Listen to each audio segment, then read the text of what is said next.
Question-réponse avec l'apôtre Richard Fila-Sainte-Eude. Bonjour apôtre. Bonjour et bonjour à tous. Nous continuons toujours avec cette thématique sur la culture, la justice du royaume de Dieu. Et apôtre, le téléphone sera ouvert. Nous vous laissons une dizaine de minutes, en disant 8 minutes, pour développer. Ensuite, nous ouvrirons le téléphone, mais aussi nous prendrons quelques réactions ici et les questions qui vous seront posées. Merci. Juste le temps de remettre la thématique dans son contexte biblique, bien sûr. Dans Actes chapitre 1, le verset 3, je lis ce qui suit. Après qu'il eut souffert, on parle ici de Jésus, il leur apparut vivant et leur en donnant plusieurs preuves, se montrant à eux pendant 40 jours et parlant des choses qui concernent le royaume de Dieu, lequel royaume était annoncé depuis les temps anciens, depuis Moïse et les prophètes annonçant l'arrivée du Messie, né selon les Écritures, enseveli selon les Écritures, ressuscité selon les Écritures, et en plein accomplissement des anciennes prophéties d'Ésaïe, de David et aussi d'Abraham, de Jacob. Et ici, dans les Actes des Apôtres, après avoir crié sur la croix, tout est accompli.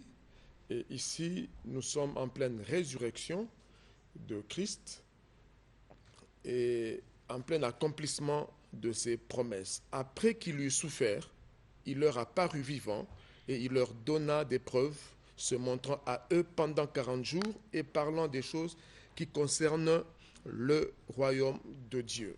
C'est pour cette raison que nous avons voulu ramener tout ce que nous avons déjà partagé ici dans le contexte du royaume de Dieu.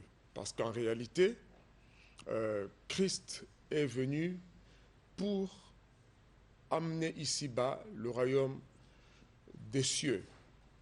Ça veut dire aussi le royaume de Dieu ici sur terre. Et quand il l'a fait, il a annoncé avant cela que le royaume de Dieu, autrement dit le royaume des cieux, est venu au milieu de vous. Que ce soit Jésus, que ce soit son prédécesseur Jean-Baptiste, leur premier message était le royaume de Dieu ou le royaume des cieux. Les apôtres, sur instruction de Jésus, prêchaient le royaume des cieux ou le royaume de Dieu. Alors, nous assistons depuis les apôtres, depuis dans la Bible, l'histoire de l'Église jusqu'à aujourd'hui, un conflit de puissance, un conflit culturel, un conflit cultuel, un conflit moral, un conflit d'éthique et de leadership entre deux royaumes. Quand le royaume de Dieu vient par Jésus, trouve le monde sous un autre royaume, remplacé ou entendez royaume ici par règne. Le règne ou le royaume dans la Bible peuvent vouloir dire la même chose. Et la Bible reconnaît que le monde entier, nous sommes dans 1 Jean chapitre 5, le monde entier, versets 18 et 19, le monde entier est sous la puissance du malin. Et dans Matthieu 4, Satan ne se gêne pas, il rappelle à Christ que ce royaume du monde m'a été donné et il n'avait pas menti parce que au jardin d'Éden, après qu'il ait séduit l'homme, l'autorité de l'homme était passée à Satan. Et c'est comme ça que spirituellement, par conséquent, moralement, l'humanité est contrôlée et soumise à la puissance de Satan. Pendant que le règne de Satan, son royaume s'étend, s'organise pour dominer l'humanité, Dieu était en train de déployer son plan annoncé depuis Genèse à la femme en lui disant que ta postérité, ta descendance finira par écraser la tête du serpent. Et il a réitéré cette promesse à Abraham et il a déployé son chronogramme, son agenda du salut de l'humanité, comme nous le savons, dans toute l'histoire, avec Israël, Abraham, Isaac, Jacob. De Jacob est né Judas, sur lesquels il avait imposé les mains avant sa mort, en déclarant que de Judas sortira un descendant qu'on appellerait le Shiloh, celui qui a le bâton de gouvernement, donc l'onction royale. On l'appellerait aussi le lion de la tribu de Judas, celui qui devrait descendre de cette tribu du quatrième fils de Jacob. Et Dieu était en train de poursuivre son calendrier, passant par Moïse, plus tard David, et c'est pourquoi Bartimée pouvait crier « Fils de David ». Israël, duquel devrait sortir, provenir le salut, attendait ce Messie en vue de l'accomplissement des promesses de Dieu. Et quand celui-ci serait venu, comme dans l'épisode de Jean 4 avec la femme samaritaine, tout le monde, et les Samaritains et les Juifs, tout le monde attendait le Messie. Et dans leurs échanges, nous savons, la femme répond à Jésus, bon, dans tous les cas, nous attendons le Messie. Quand le Messie viendra, celui qu'on appelle le Christ, donc il parle de l'hébreu en grec, le Messie, le Mashiach, celui qu'on appelle le Christos, quand il viendra, c'est lui qui nous enseignerait toutes choses. J'aime la réponse de Jésus, je le suis, moi qui te parle. C'est en ce moment-là que la scène a changé, etc. Donc Jésus est celui-là qui est venu installer le royaume de Dieu alors que le monde est sous la puissance du diable. Tenez Ésaïe 60,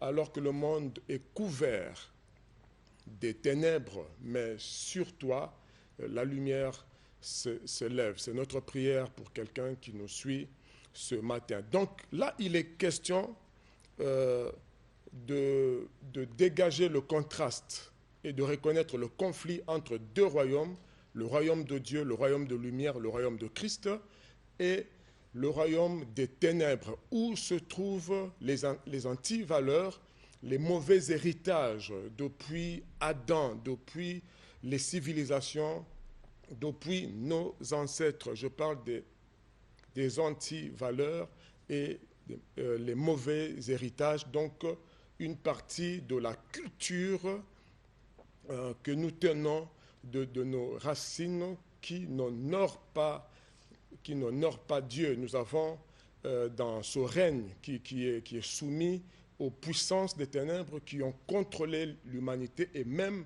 aussi nos ancêtres. Je vous prends un exemple. Si vous êtes d'accord qu'aujourd'hui, au nom des ancêtres, par exemple, que l'on continue à enterrer certains vivants esclaves avec leur maître. Je ne sais pas si vous serez encore d'accord que ces choses évoluent jusqu'à aujourd'hui. Il y en a plusieurs comme ça que nous devrions dénoncer, des choses inhumaines qui relèvent de la culture héritée. Parce que dans notre thème ou sous-thème, il est question de la culture du royaume de Dieu, de la culture et de la justice du royaume de Dieu. Donc nous nous disposons à répondre à vos questions. C'est de vos questions que dépendra la suite et le développement de notre sous-thème ce matin. Donc nous restons à votre disposition. Il sera question en même temps de la nature du royaume de Dieu.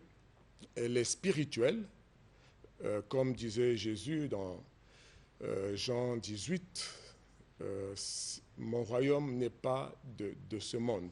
Ça veut dire, il n'est pas politique, il n'est pas Merci beaucoup. visible. Les appels commencent Ça veut déjà. dire, il est spirituel. Et Appel 06 706 32 32. Les SMS par le 06 678 25 47.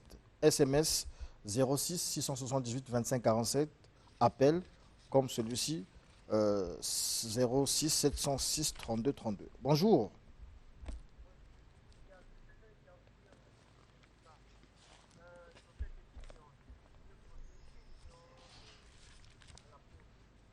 On vous écoute.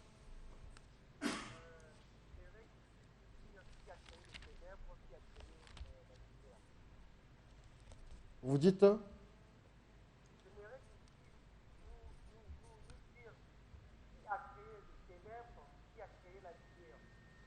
qui a créé les ténèbres, qui a créé la lumière? Question. bon, elle a droit à la réponse. Dieu a créé la lumière.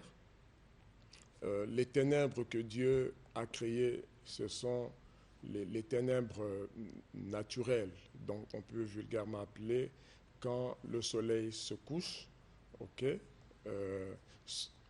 la période qui remplace le jour, donc c'est le soir finalement, la nuit. Bon, maintenant, si ce sont les ténèbres spirituelles, Dieu a créé à l'origine Satan. Les ténèbres spirituelles, c'est l'ignorance. Les ténèbres spirituelles, c'est le péché. Les ténèbres spirituelles, c'est le sommeil quand vous dormez dans l'ignorance, dans l'inconscience.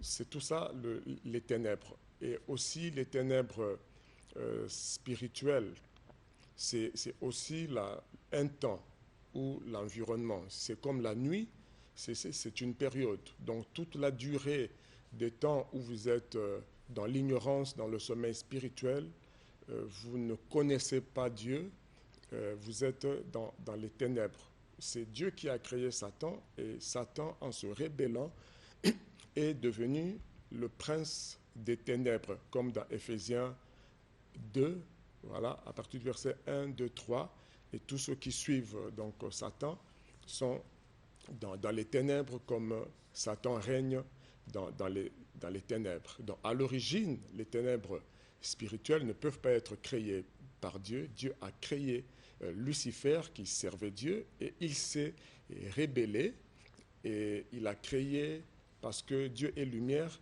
s'éloigner de Dieu, c'est se retrouver dans les ténèbres. Donc quand Satan s'éloigne de Dieu, il se retrouve dans les ténèbres. Et tous ceux qui, depuis Adam, se sont éloignés de Dieu, se trouvent dans cet environnement des ténèbres avec Satan.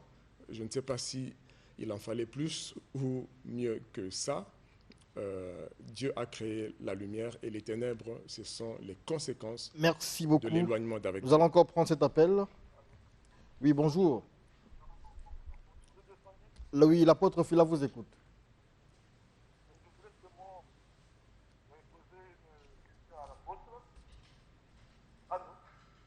Allez-y, monsieur.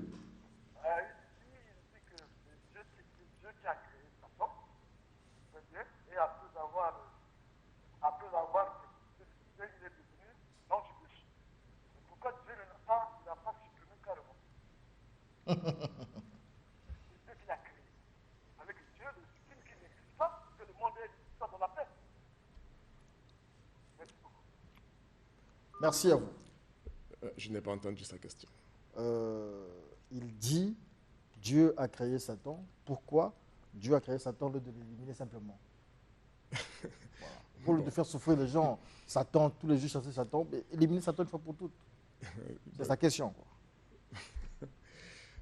Dieu il est souverain. Les metteurs en scène, Voilà, il est son souverain. film, la vie. Il y a des valeurs, il y a des attributs que Dieu devrait faire montre aux hommes pour qu'ils soient adorés à juste titre. Donc il y a des questions qui relèvent juste de la souveraineté de Dieu. Il fait ce qu'il pense juste et ces critères de justice s'élèvent au-dessus de notre intelligence. Ce qu'il apprécie comme juste peut paraître comme injuste pour nous. Croire en Dieu, c'est juste lui faire confiance, que ses voies sont parfaites. Tout ce qu'il décide est digne de confiance et de foi. Donc on ne va pas faire le procès au Créateur du ciel et de la terre quand même. Merci beaucoup, le temps de prendre cet appel. Nous allons au combi victorien. Vous êtes un homme de Dieu établi et confirmé. Alors, pouvez-vous nous parler ce matin du schéma fonctionnel de ces deux royaumes? Merci. Le schéma fonctionnel de ces deux royaumes partirait à mon entendement de la structuration, l'organisation de chaque royaume et son déploiement sur la terre. Justement, parlant du royaume de Satan, c'est un royaume qui est très organisé, qu'il ne faille pas sous-estimer. Par rapport à notre thème, donc je reviens dans le contexte, nous parlons des cultures. Dans chaque culture, comme dans chaque coin de la terre, Satan a établi une hiérarchie. Il y a des autorités, il y a des dominations dans des lieux bien précis, avec des esprits qui jouent des rôles bien définis.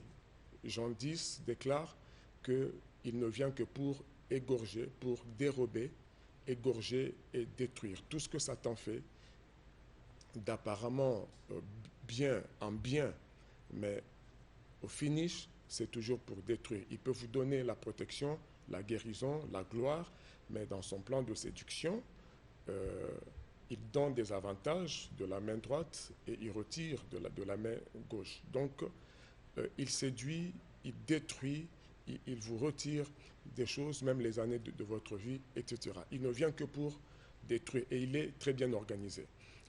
Il se sert des démons dans les lieux célestes, au deuxième ciel, tout comme d'autres dominent sur la terre. Et ces puissances octroient aussi à certains hommes qui ont fait des pactes avec lui au travers de sa hiérarchie, des pouvoirs de diverses natures ou options. Ça peut être pour dominer dans le monde économique, dans le monde politique, dans le monde même religieux. C'est là la plus grande subtilité, où il y a des faux dons spirituels, où il y a des ministères d'origine douteuse, etc. Dans le domaine religieux, dans le domaine occulte ou occultiste directement, dans le domaine de la séduction. Donc, Satan est hyper organisé, il a besoin d'agents, il a besoin des hommes qui incarnent ses antivaleurs, qui incarnent sa séduction, qui incarnent aussi sa puissance, qui incarnent aussi sa gloire éphémère. Et il a des esprits comme médiums, parce que dans les réalités de chaque culture, nous avons expliqué que dans chaque culture, à cause de ce vide créé par la séparation depuis Jardin d'Éden, et l'homme en cherchant Dieu, voilà, le Satan vient très vite et proposer des intermédiaires, comme on a dit, à défaut de l'unique intermédiaire entre Dieu et les hommes. Et ces esprits, ce sont des médiums qui assurent la médiation entre Dieu et les hommes. Ces médiums, ce sont des initiés, ceux qui ont pactisé avec Satan pour prétendre jouer ce rôle de médiation, mais en faveur de Satan. Et il y a d'autres maîtres que vous avez physiquement qui obéissent à Satan, d'autres voient Satan pendant des rencontres, tenez-vous bien, et d'autres ne peuvent pas le voir, ont accès juste à des esprits. Et ils mettent à la disposition des magiciens, des occultistes, des nécromanciens et bien d'autres spiritistes. Est-ce que là, c'est un aveu que Satan est l'égal de Dieu? Il ne peut pas égaler Dieu. Voilà. Il a fléchi devant Jésus, il a été dépouillé sur la croix, Jésus est sorti vivant du tombeau, il a vaincu la mort, donc il n'y a aucune puissance. La plus grande puissance, le plus grand esprit dans le monde satanique, après Satan lui-même, c'est la mort. Et les deux seront liés à la fin des temps, avec tous ceux qui auront pratiqué toutes ces choses. Donc Satan ne peut pas être comparé à Dieu. Donc Dieu l'a laissé juste pour un temps. Et il sait que son temps est déjà à la fin. C'est pourquoi il multiplie des séductions. Il se bat à étendre son royaume un peu partout. Il est organisé, nous pouvons y revenir. Il a besoin des hommes, tout comme Dieu a besoin des hommes. En termes de médiation, Dieu s'est organisé pour que son royaume vienne ici sur terre avec une seule personne, une seule médiation, un seul médiateur, comme dit la Bible, entre Dieu et les hommes. Pour ceux qui sont dans le royaume de Dieu, il n'y a qu'un seul médiateur entre Dieu et les hommes, et ce médiateur, c'est Jésus-Christ. C'est le seul nom qu'il a donné. Et Jésus, à son tour, a besoin des agents, des hommes dans son gouvernement, en vue de l'établissement de son royaume ici sur terre. Il a laissé un protocole d'identification ou de nationalisation même pour devenir citoyen. Il y a un protocole de citoyenneté, si vous voulez, le royaume de Dieu ici sur terre. Il y a une façon de faire partie de ce royaume. Il faut naître d'en haut, il faut renoncer à soi, naître de nouveau et grandir, connaître le droit et ses droits dans le royaume. C'est ça la justice du royaume, on le verra prochainement. Et il faut entrer par la porte du royaume qui n'est autre que Jésus-Christ. Et il faut donc, dans le fonctionnement, dans le déroulé ou le protocole du royaume, il faut en même temps respecter certaines lois qu'on expliquerait prochainement quand on parlera plus précisément de la justice de Dieu en tant que législation, en tant que juridiction, comment le royaume de Dieu peut dominer, régner ici sur terre. Et donc il sera question de la nature du royaume, de l'accès au royaume de Christ, de la puissance du royaume et de la culture donc, du royaume. La culture du royaume des cieux donc parlerait, on entendra par ça justement les valeurs qui définit l'environnement du royaume des cieux sur terre. Comment on peut relâcher, libérer le royaume des cieux sur la terre dans un lieu précis. C'est ça le rôle justement de l'Église qui est sur terre comme la représentation, l'ambassade. On fera la différence entre l'Église et le royaume, la différence entre les deux, mais j'anticipe en disant par exemple que l'Église est l'ambassade du royaume des cieux. Donc, si vous voulez avoir l'identité céleste, l'identité du Père, ça passe par des agents de l'Église, des hommes de Dieu. Dans ce même contexte, apôtre, il y a Monsieur Juste Bruce qui demande à ce que le pasteur explique clairement ce qu'est la culture du royaume de Dieu et ce qu'est la justice de Dieu. Vous aurez, ça sera la dernière question qu'on vous posera aujourd'hui. Le temps pour nous de prendre la question de John. Nous sommes en train de poser des jalons, dire déjà de quoi il sera question lors des prochaines émissions. J'ai une préoccupation un peu plus pratique. Je vous en prie. Il va falloir considérer le monde comme étant le royaume de Satan. Pourriez-vous nous situer géographiquement le royaume de Dieu?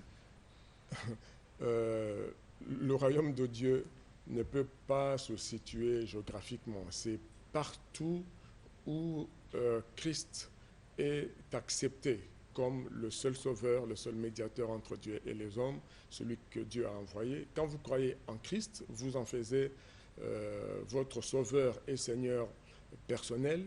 Vous pouvez créer en ce lieu-là, dans cet endroit-là, le périmètre de son règne, de sa domination, quand vous acceptez son leadership, vous acceptez ses valeurs, son éthique, vous acceptez d'être ses disciples. Là où deux ou trois se réunissent en son nom, le royaume de Dieu est là, il est présent. Lorsque vous acceptez ce que nous avons appelé par christianité, donc cette nationalité, cette identité de Christ en vous et vous en Christ, donc pour preuve que vous avez accepté cette christianité, vous renoncez à vos antivaleurs, vous renoncez au vol, au viol, vous renoncez à l'impureté, vous renoncez à l'occultisme, vous jurez qu'aucun autre esprit, si ce n'est l'Esprit de Jésus, donc le Saint-Esprit, aucun autre nom, si ce n'est que le nom de Jésus, aucune autre voie à suivre pour être prospère, pour être puissant, si ce n'est la voie de Christ au travers de ses enseignements. J'ai cité d'entrée Actes chapitre 1, le verset 3, il a pris 40 jours après sa résurrection, après avoir donné des preuves qu'il était réellement vivant, il est resté physiquement avec eux 40 jours en leur enseignant justement les valeurs du royaume des cieux, comment marcher ici sur terre après avoir été adopté. On devrait s'adapter. Donc il y a l'adoption et il y a l'adaptation. Donc une fois adopté, on doit s'adapter à la culture du royaume, à la justice donc du royaume, aux valeurs du royaume. C'est pourquoi il faut être disciple, il faut être formé. Il ne suffit pas d'adhérer à une église, on vous impose les mains, on va vous imposer les mains, mais on va aussi vous imposer la discipline du royaume. Alors, nous ne faisons que poser des jalons et vous dire de quoi il sera question dans nos prochaines émissions. Nous parlerons assez longtemps de la nature du royaume, de sa puissance sur les royaumes des ténèbres, parce que si Christ a paru, Jean 3,8, c'est afin de détruire toutes les œuvres du diable. Et ce ne sont pas que des mots, parce que la prédication du royaume, justement, ne consiste pas seulement dans les discours, mais par une démonstration de la puissance de Dieu. Et nous y arriverons. Il arrivera, qui sait, peut-être depuis beaucoup, ici, apôtre. Nous puissions prier c'est dommage. Pour des cas bien précis. Voilà, il y a cette question. J'ai deux questions. Dieu est souverain, oui. Selon vous, pasteur, qu'est-ce qui a manqué à Dieu d'envoyer son Fils aimé Jésus-Christ chez une femme vierge? En fait, je lis la question directe. En fait, il aurait non marié, pour éviter, donc là il parle de Marie, pour éviter plus de doutes, puisqu'il est capable de cela. Jésus-Christ est le sauveur du monde, oui, selon vous. Quel est le miracle ou une guérison qu'a fait Jésus-Christ? Ou on continue africain. Notez bien dans Matthieu 15, le verset 21-29, Jésus-Christ traita les noirs de chiens. Il s'appelle Chris Redman. Ça fait partie des questions auxquelles vous donnerez des réponses dimanche prochain, si possible, si Dieu le veut, si Jésus ne revient pas. Pasteur Anjalou. Ah là là. Apôtre Richard Fila Saint-Eude. On va boucler en prenant vos contacts. Pour ceux qui peuvent poser des questions directement après l'émission. D'accord, nous restons à votre disposition au 06 903 51 14, non seulement pour vos questions, mais aussi pour vos cas de prière. Cela nous a été mis à cœur par le Seigneur à cause de beaucoup de coups de fil que nous recevons.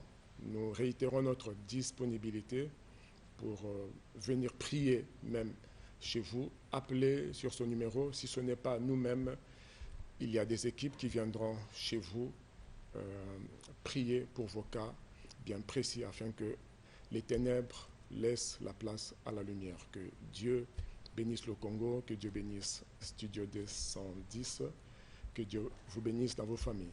À très bientôt. Merci beaucoup, pasteur. On a bien posé, en fait, il y a beaucoup de questions. Je ne sais pas trop, il y a beaucoup de questions. Je ne sais pas qu'est-ce qu'a de particulier ce thème, sinon cette thématique, mais nous pourrons revenir là-dessus dimanche prochain. Nos excuses parce que nous avons eu un petit problème, il faut le dire, un petit problème technique ici, problème d'électricité, et donc nous avons du mal à gérer le peu de temps qui nous reste. Il y a une panne d'électricité, et donc on va devoir faire les choses avec. On ne sait pas vraiment si nous aurons finalement ce face-à-face entre le M. Saïd Ahmad et le frère Durel et Béa. Béa. Je pense que c'est comme ça que c'est dit. Merci, apôtre Richard Fila Saint-Eudes, studio 210, continue.